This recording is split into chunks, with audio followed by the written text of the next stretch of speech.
Informasi selanjutnya, pemirsa, Kementerian BUMN mengusulkan anggaran penyertaan modal negara atau PMN untuk Badan Usaha Milik Negara BUMN sebesar 70 triliun rupiah untuk tahun 2021.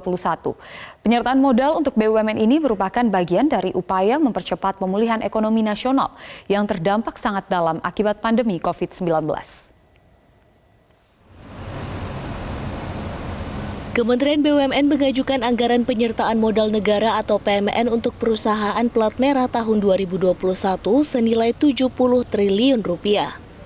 Pengajuan ini dilakukan dalam rapat kerja Komisi 6 DPR RI dengan Menteri BUMN Erick Thohir pada pekan kedua pasca reses DPR. Ketua Komisi 6 DPR RI Arya Bima berharap penyertaan modal dari negara ini dapat menciptakan pertumbuhan dan lapangan kerja, khususnya bagi sektor UMKM.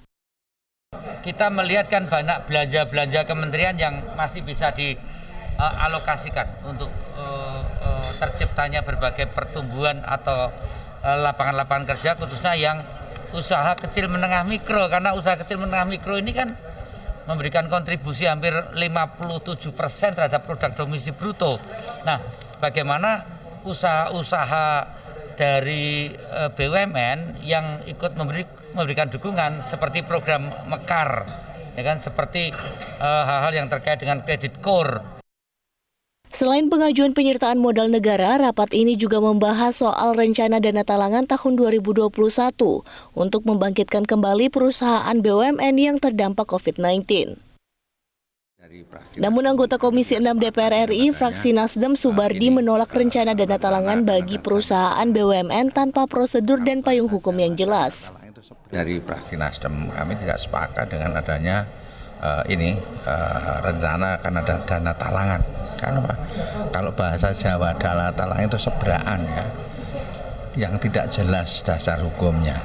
Kapan itu dikembalikan, sistemnya sama kayak seperti apa. Ya udah, kalau memang itu ada negara harus memberikan risiko terhadap pengeluaran keuangan ya melalui APBN. Itu bukan ada namanya nomenklatur baru yang namanya talangan atau Pemberian penyertaan modal maupun dana talangan kepada BUMN merupakan bagian dari upaya mempercepat pemulihan ekonomi nasional yang terdampak sangat dalam oleh pandemi COVID-19. Beberapa sektor yang akan menjadi prioritas seperti sektor pangan, farmasi, dan energi. Dari Jakarta, Mercy Wijaya, Agus Taufik, Metro TV.